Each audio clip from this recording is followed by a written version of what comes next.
cheers, fellas. Cheers. You got a drink over there? Cheers.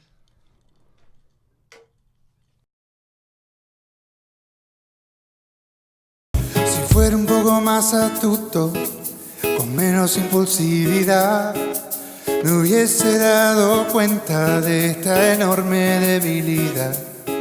En vez de andar con tanta vuelta, sin nada que demostrar, por toda la ciudad que me llevaron a empatizar.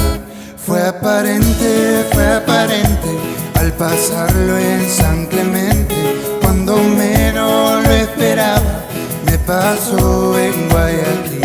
Sin quererlo, lo viví en Montevideo, porque cada vez que viajo no me puedo resistir. What up, everybody? Welcome back to the Proud to Present podcast. My name is Colton. We are at episode number 21 today.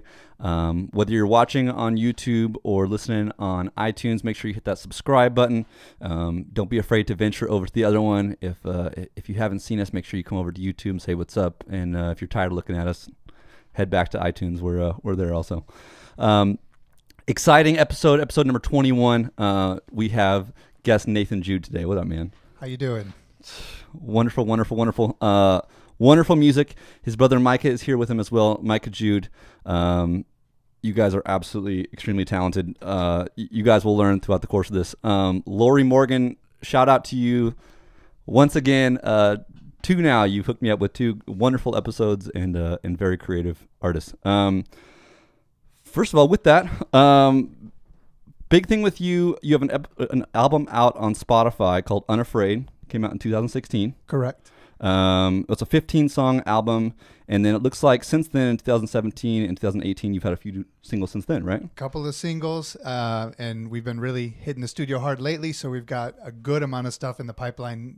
This year, we're going to be pushing out quite a few singles. Nice. Well, and we're going to go into something fun, new this episode. We're going to play a little clip of their new single, give it a little run, and when do we have any idea when that'll be out, or are we kind of still working on that? We're debating a little bit, but we think next month it's going to be out. So. Nice. That's exciting. We appreciate being a part of it, man. So and go right to you, Nathan. What is your background? I mean, obviously you guys are brothers. You guys have probably played together for quite a while. Have you guys grown up playing together? Is it? We did. So we're a main part of our background we like to share a lot is that we're from Argentina. Our pops is Argentine, our mom's American, so we grew up about half our lives over there, half our lives here. But all the while, I mean, music was just so big for both of us, and before we knew what we were doing, we were in our basement playing whatever instrument we could find, and that has evolved over the years into kind of, I guess, building a career together around music. That's incredible. Yeah. And you mentioned even trying to work a third brother in eventually.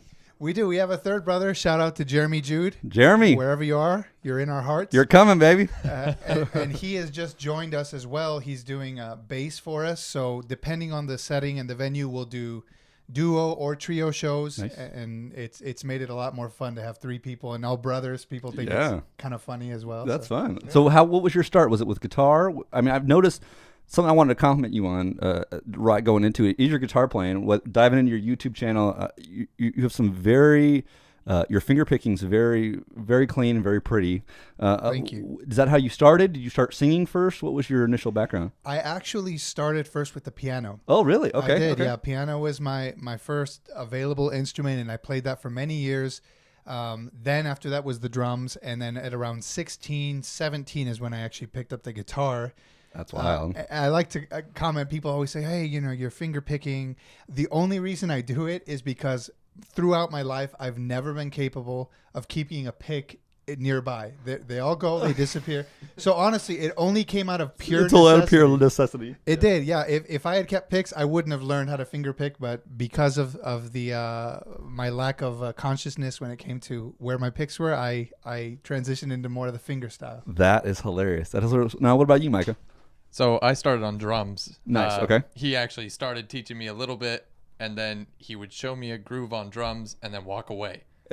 And he would say, figure out this groove because we're going to jam tomorrow and you have to know this groove. And so I would just learn that little beat and practice over and over again. It was the Mr. Miyagi approach. Yeah. Right. Exactly. It was ride or die type of approach, right? He'll figure it out. Or a very a-hole version of Mr. Miyagi. Yeah. That's killer. So who would you say some of your big musical influences are? Why don't you go? Man, definitely Coldplay is Yes. definitely one of my biggest, one of his biggest too, I'd say. Just as anything with great melody, great rhythm, and that includes a ton of Latin music too. Right. But yeah, especially the ones that just put their heart into the songs. Well, it's interesting that Coldplay, I feel like they've been around long enough too that you could like determine which era of Coldplay you like. Right. You know what I mean? Like, That's there's so many directions now. I mean, you start like Parachutes at the beginning. I mean, that was Seriously. it was just a four dudes, you know what I mean, playing their instruments, to where now it can be hard to find instruments at times. You know what I mean? Yeah, But they've definitely evolved in many different directions. yeah, and to be honest with you, there's not really an area that, I mean, I know there's a lot of Coldplay haters out there, but I've never had one that I disliked. You know what I mean? And it's fascinating when you can evolve that many different directions and never do something that's like, okay, that's not good. Like, stop. Yeah, they're Stop doing that. right. Stop doing that. Right. What about you? Okay, this is such a tough question. For me, I'm turning away from you because I'm trying to get some better levels. Sorry. I would do the same. Keep going. Phil Collins, huge one for the rhythm side. All of the textures that he uses in his music, those largely shaped the way I produce as well as the way Micah produces. Billy Joel, Yes. for melodies, he was just so outstanding the way he wrote, and I always found it funny that he kind of wanted to be a rocker, but he couldn't help himself but to create these beautiful ballads Yeah, that totally. were just so memorable. And So It Goes, all these songs that were Yep. just such heart wrenchers. So he was another one. I have to say Paul McCartney in particular, but the Beatles, Yep. the writing from the Beatles was a big deal, and Definitely. obviously some of the newer bands, Coldplay. Even as far as like Glenn Hansard, I don't know if you've heard him from the movie Once, and he's the Swell season. Yeah. That guy, as far as trying to bring passion to your performance, really challenges me constantly because he's on there, right? Really? So those are some of them. I haven't heard anything new from him in a while. I have to go do some digging. Yeah, I saw some stuff fairly recently, and he's evolved quite a bit. There was this sweet spot where him and Marketa Iraglova, the female actress from Once, okay, started this kind of duo project, and that stuff was just, I mean, it's ear candy to me. Yeah. Well, and I even think of like the Civil Wars down that same vein. You don't know if you're a Civil Wars fan, but it's that male-female vocal piano that's just so gut-wrenching that it's just I need to lay down afterwards, you know? Right, exactly. Yeah, it's like it's nap time because it's just so good. You just went through an emotional roller coaster. Yeah, it's been an emotional roller coaster. I'm done for the day.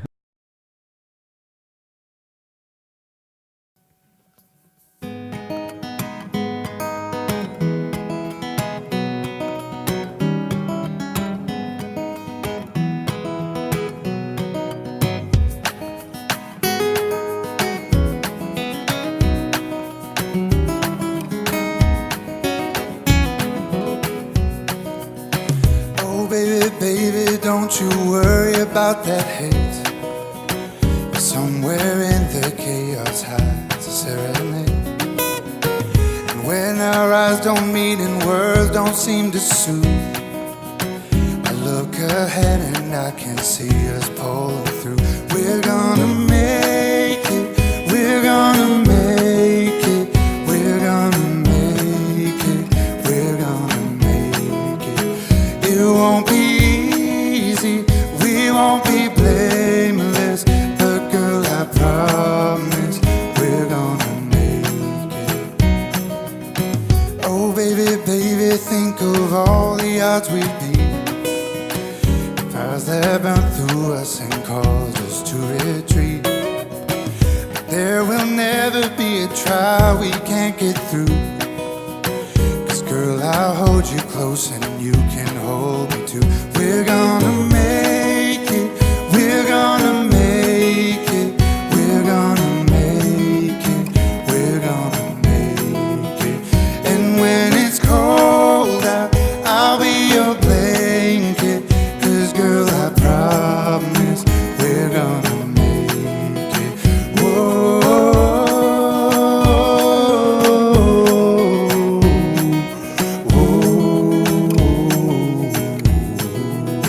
whoa.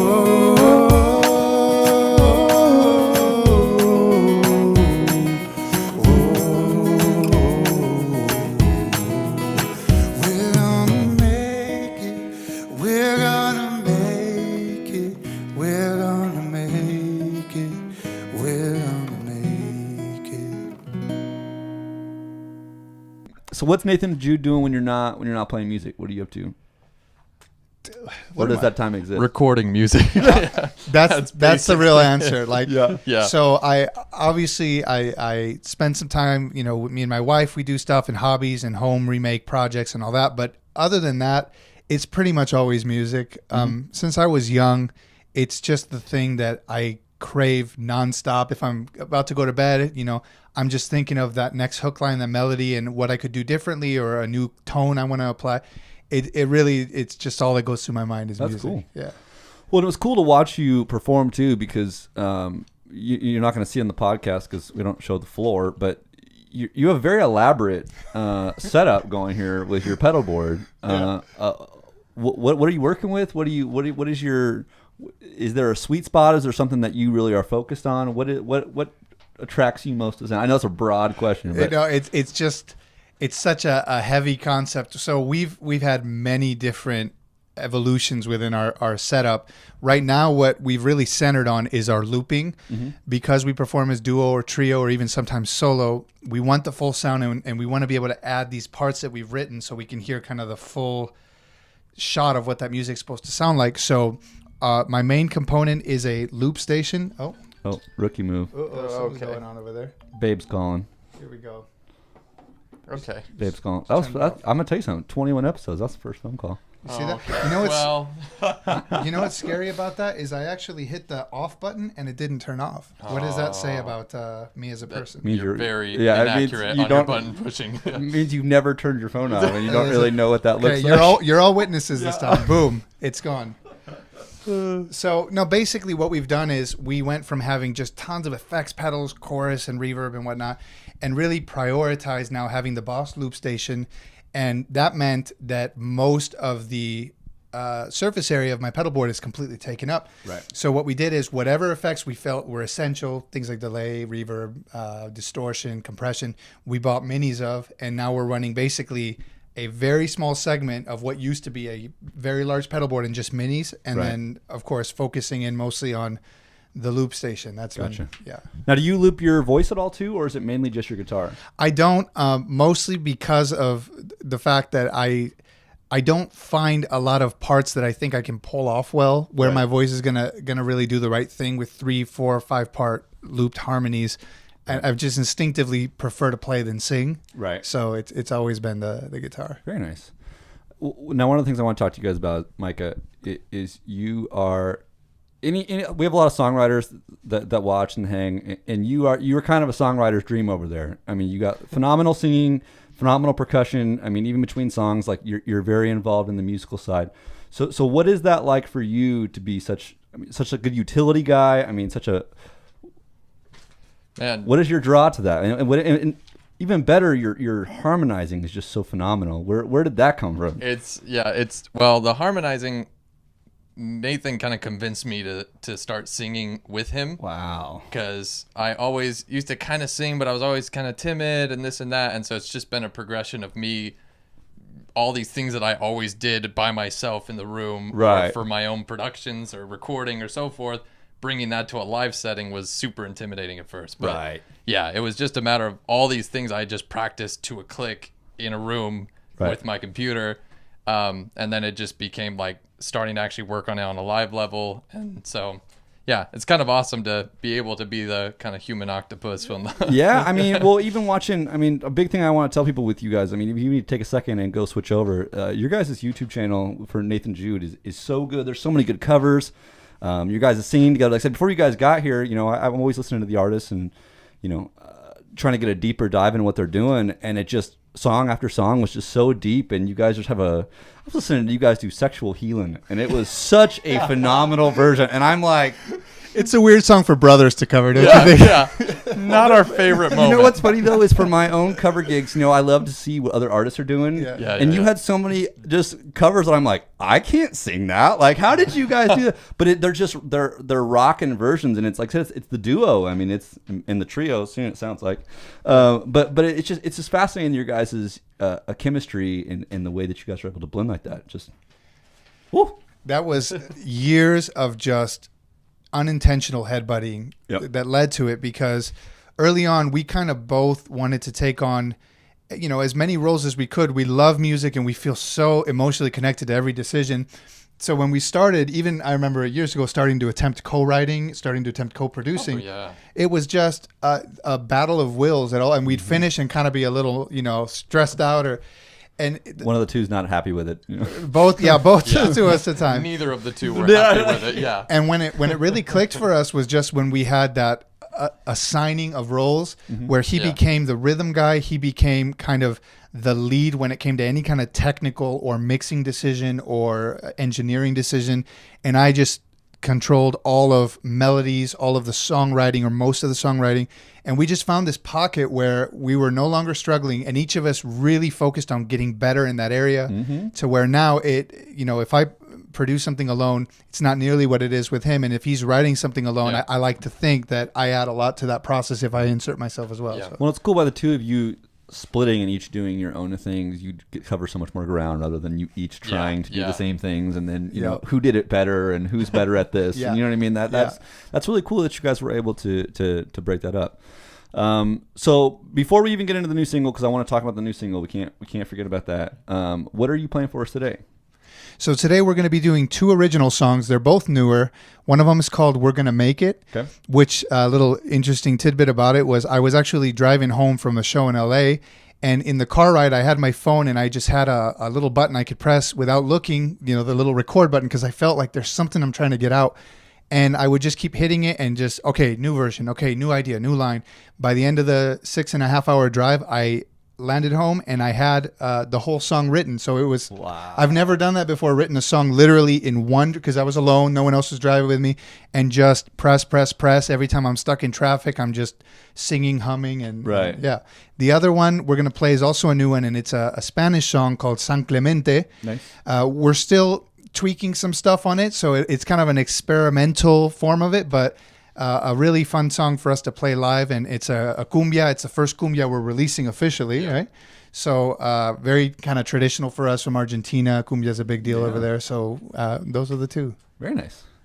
And so what's that like for you guys switching over? I mean, obviously singing English to Spanish, obviously your demographic changes a lot. You know what I mean? I mean, I know some people just can't switch over, but then the same way, some people love that. They get even more entrenched in you because you can be bilingual. Right. What was that switch like? And was that by choice? Was that just by your following?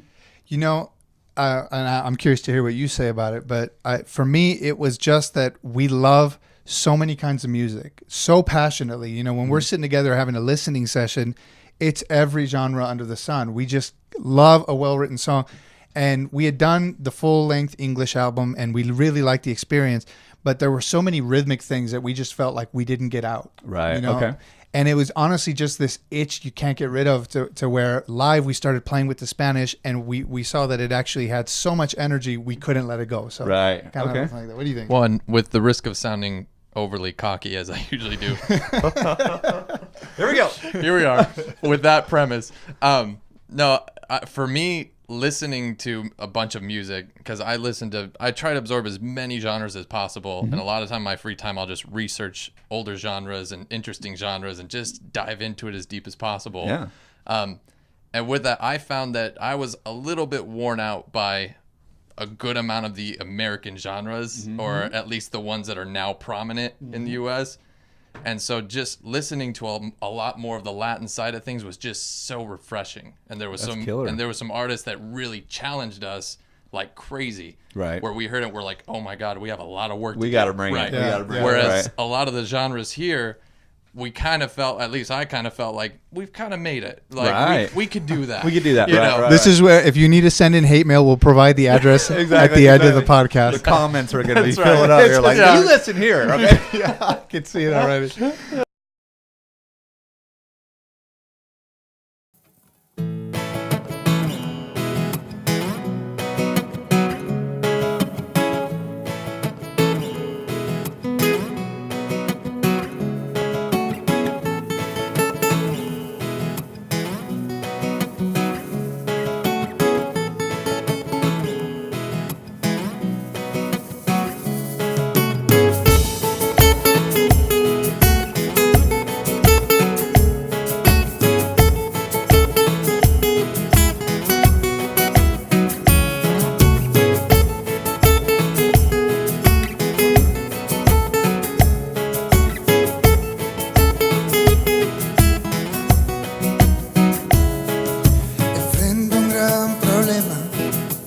ya no sé qué hacer.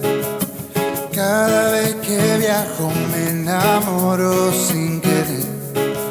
No sé si no es el agua, quizá la altitud, que siempre a mí me deja en esta extraña vicisitud. Fue aparente al pasarlo en San Clemente. Cuando menos lo esperaba, me pasó en Guayaquil. Sin quererlo, lo viví en Montevideo. Porque cada vez que viajo no me puedo resistir.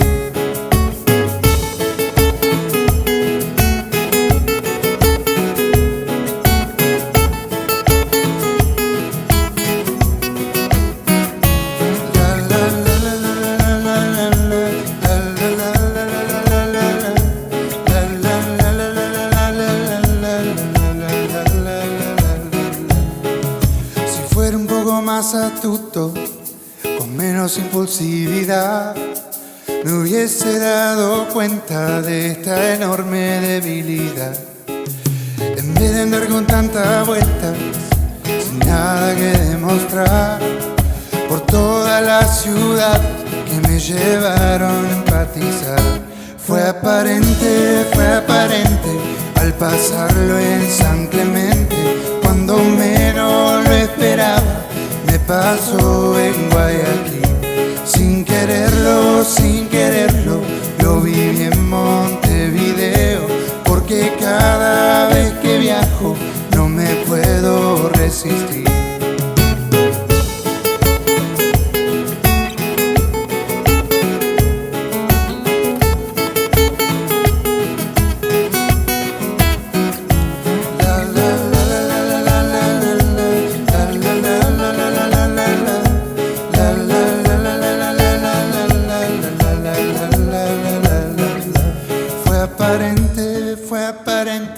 Al pasarlo en San Clemente, cuando menos lo esperaba, me pasó en Guayaquil.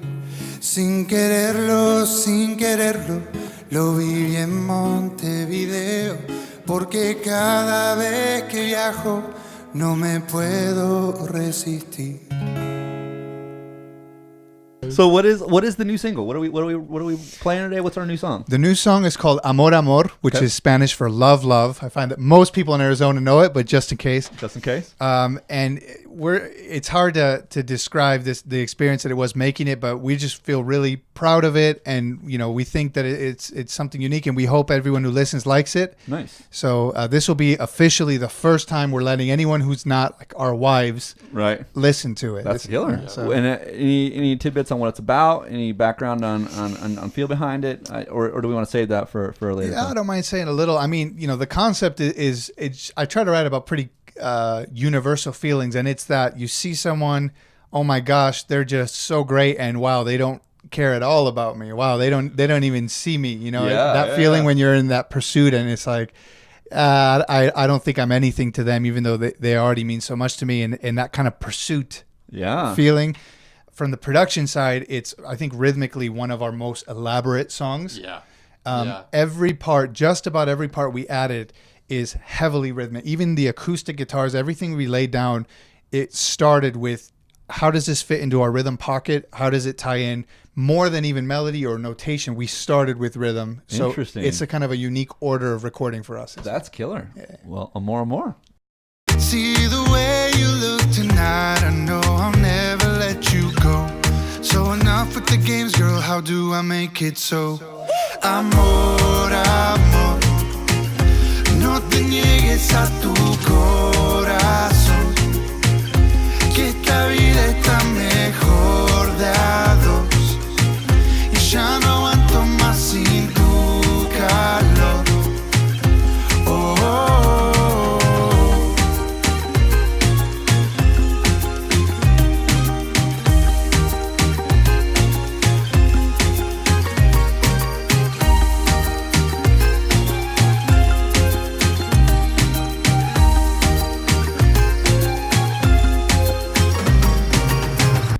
All right, fellas, you want to hit a bonus round? Let's do it. All right. Fun questions, quicker answers. But then we start talking. They're not quick answers. So, Sure. Venue you'd like to play someday, anywhere in the world. Oh man, that's a tough one. I'll be honest with you. Like my dream venue is actually one of those festivals that they set up in like some area in like say the Netherlands or somewhere that's just mountainous. Yeah. Where they kind of like Sigur Rós plays a lot of stuff in those kind of somewhere like that. It would just be like the perfect setting for me. I like it. For me, EDM festival type of thing. Okay. I Yeah. love that kind of setting. Is just so energetic. And So energetic. thousands and thousands of people Definitely running over each other. Yeah. Well, you talk about even Coldplay concerts, the amount of color that you see and the amount of just Love like, it's just well, and the top single that you have on Spotify, I can't say the name because I'm not very fluent in Spanish. What I believe it's Triste Enamorado. Yes. Yeah. And the color that you have on that actually reminded me of Coldplay. It was really? the Nice. beautiful colors, and it was so full, and it was Just love the color magical. explosions. Yes, Can't the get colors. away from it. So Can't get good. away. So good. Favorite dessert? Oh man, it for me it's got to be just a good gelato, a well-made. We have like one place in Arizona that blows my mind. Give them a shout out. Okay, Dulce Vita. If any one of you is watching in Arizona and you haven't been to Dulce Vita, you need to change your life. They import their ingredients and they make everything in house, and it's a game changer. Really? Where are they at? They're on the kind of northeast side of Mesa. Okay. So they're I want to be writing this down as I'm editing this podcast Right. later. Like, all right, babe, we're going to get dessert. What are you, man? For me, tiramisu. Okay. Can't beat it. Yeah. Yeah. Oh yeah. You can't go. Oof. We should be supplying that at these shows. That's right. That's an idea. Artists you'd like to play a show with, live or dead? Oh, I got to go with Billy Joel. Yeah. That would just be yeah. such a surreal experience. And I'm like pretty sure he wouldn't like me. I just get the sense he'd be like this young punk kind of thing, But I would still go, and I would be criticized by Billy Joel just to play a show with him. Happily accept the criticism. Absolutely. That's crazy. You got Mike. For me, John Mayer. Yeah. Yeah. Oh yeah. Good choice. Yeah. Well, he'd be a good time. I feel like too. I feel like. Yeah. Well, maybe he could be a dick. He may not talk to you. I don't know. But I like to think that what I mean. He'd be a good time. If there's one phrase I'm walking away from this podcast with is that John Mayer could be a dick. He could be. That's He could the number be, one concept. I think on Instagram that's my biggest question with all of them is like, are you being condescending or are you being clever? I can't decide. That's the best part about songwriters, right? You never really know what is condescending and what's. That's right. That's right. Yeah. Favorite venue you guys have played so far? You know what? Locally, my favorite has been Sozo. Yeah. I just love Sozo. I love the whole team over there, and there's just something about the atmosphere that as soon as you get there, you're just going to be in your music and fully in just the music. So shout out to Sozo. We love you. I feel like there's where I can always show up and play new songs too. Like Yeah, I can play absolutely, and that people are going to be accepting. Yeah. And usually people just come to Sozo to see good new music to where I may be even a little lackadaisical because I'm just like, hey, you know what? I wrote this today. You know what I mean? Yeah. And those people are very accepting. They're very loving. So Yeah. you got, man. Well, one of the most enjoyable ones we did, which was kind of weird, was the vegan festival. Really? Where at? It was here in, I think it was, What's it, that Tempe? park in downtown Phoenix? I can't remember the name. The big old. Yeah. They do a lot of stuff there. Someone's yelling at their screen like, Right. "It's this one, you." It was one of the most enjoyable shows, but at the same time, it was one of the biggest struggles because we had they had a stage that was made for like one person on an acoustic guitar. Yeah. Oh. And it was at that time it was all three of us playing. Yeah. And so we were crammed into this little All the stage pedal boards and all the playing. gear. Yeah. But that was fun. That was pretty exciting. People walking around, people start dancing to Oh, the music. really That's fun. always the best. So. Yeah. Oh, definitely. Yes. Favorite TV show or movie? Oh, that's so difficult. That is so difficult. Okay, right now I'm going through a huge Curb Your Enthusiasm thing. Yeah. Okay. Like Yep. comedy tends to be my favorite, and I'm just so in it. Yep. I can't get out of the Had loop. you seen it before, or are you going back through it? I'm going back through it. Nice. Yeah, I'd already seen Yep. it and I loved it, but this time around it's just funnier. So, Yes. Well, and those are the best. I feel like the second time you watch through is, or even second, third time is when you start to really pick up those little lines in the background. You're it's like, just the pettiness, you Yeah, know? same. It's like 9 seasons of being petty. That's the Yes. best possible use of TV time. So. yes. For me, Parks and Recreation. Yes. Yeah, that's up there. Definitely. Oh, definitely. And then movies. You guys got any movies for me? You guys movie watchers? I'm not much of a movie watcher unless it's like crazy good. There's this one that is my favorite of all time. I think it's called like It's About Time or About Time. About Time, maybe something like that with Rachel McAdams. Yes. You know what I'm talking about? Yes, such a phenomenal. That movie just destroyed me, and I don't know if that makes me extra mushy or what, but my wife watched the podcast and she's gonna go, that's my favorite movie too. Yeah, we watched that one quite a few times. I love that movie. Just so epic. That one needs to be dust off too for me. I think I need to go back and watch that one again. For sure. About Time. I like that. I haven't watched a lot of movies lately, but there was one I saw. What was the one about the silence? The new scary one, the newer one. That's kind of that suspense. A Quiet Place. A Quiet Place where they don't talk in the entire movie, but I didn't see it. The tension is so real. It's really uncomfortable. Incredible. It's great. It's very uncomfortable. John Krasinski, right, from The Office. Yes, that's the one. Yeah. Okay. Yeah. He did an epic job on that, and he directed it and did everything with that too. That's wild. That's killer. Hell yeah. And then lastly, what are you guys listening to right now? Anything good you guys want to plug? Anybody you're jamming to? Oh man, there's a lot. I'm going through a really major Latin listening phase right now. So in particular, Prince Royce, who's a bachata artist. I'm just so into his stuff. I'm also into anything Juan Luis Guerra, who is just one of the iconic figures in the Latin music community. He's been around doing things forever and ever. Nice.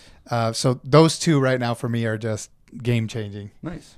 This is kind of guilty pleasure, but I've been really into the Charlie Puth's his new album. Okay. I'm not. He's the one. He does a song called Attention. Okay. Does a couple of very, very, very pop. Extremely pop. But there's gotcha. something about it it reminds me of like the 90s pop when it was still funky and kind of fun. Yeah. Okay. You know? So it's a good one actually. I'm digging that. That's surprisingly good album. Yeah. I'm gonna look that one up too. That's killer.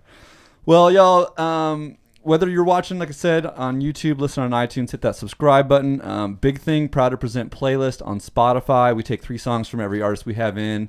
I don't let them have any input in them. I just go through and jam your record in the 3 that I'm really grooving to. So, man, that playlist is getting crazy. We're gonna hit 100 songs here pretty quick, and you just put it on while you're working out, while you're hanging, while you're doing whatever. But it's a good reflection of all the great artists we have around the valley and really around the country we're starting to get to. So in closing, as always, please make sure to do something to make the world a better place today, man.